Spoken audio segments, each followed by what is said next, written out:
Supply chain reports are outlining a massive new partnership. OpenAI is reportedly collaborating with Qualcomm, MediaTek, and Luxshare to mass-produce a brand new smartphone by 2028. This timeline runs parallel to a separate hardware project led by Jony Ive, the designer who helped define the original look and feel of the iPhone. These ambitions come at a strange time. We've just watched a wave of early AI gadgets, like the Humane AI Pin and the Rabbit R1, struggle to find a purpose and fail in the consumer market. This raises a question of strategy. Why would a software company risk billions of dollars to build a physical phone from scratch, when the current industry leaders already have billions of users? The answer lies in how modern operating systems are built. Even the most capable AI models are currently restricted. On your phone, ChatGPT exists entirely within the borders of a single application. iOS and Android use an architectural model called the sandbox. It's a security feature that deliberately isolates apps from one another. It builds thick digital walls between your email, your bank, and your AI assistant.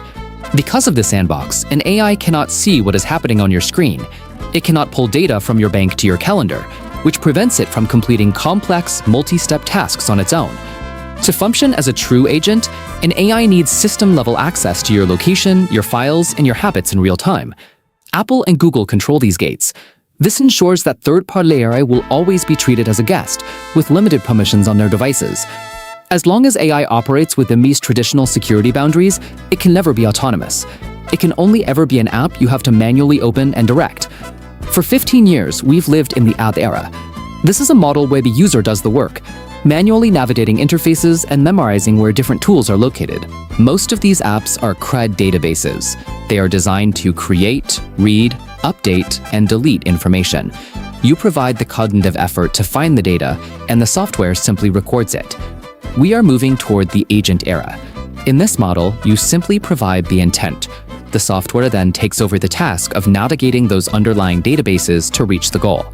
If the software can handle the execution, the below your grid of app icons becomes a friction point, a bottleneck that slows down the interaction.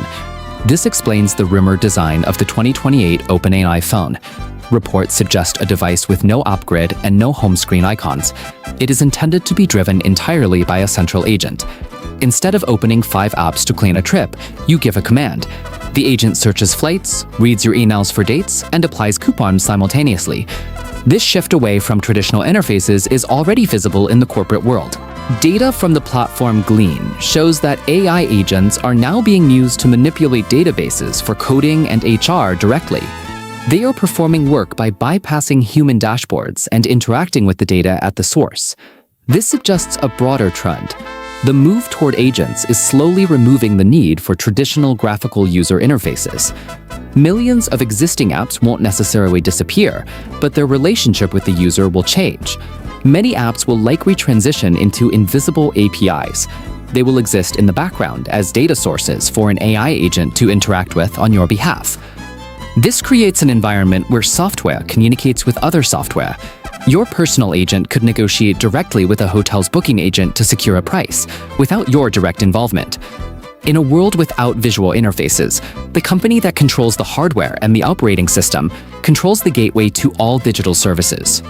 OpenAI is pursuing this hardware roadmap because their client business relies entirely on the platforms of their primary competitors. As a downloadable app, Apple or Google could restrict their access or ensure they are replaced entirely by native system-level agents. We are approaching a point where we no longer operate software like a tool. We will likely direct it more like an employee.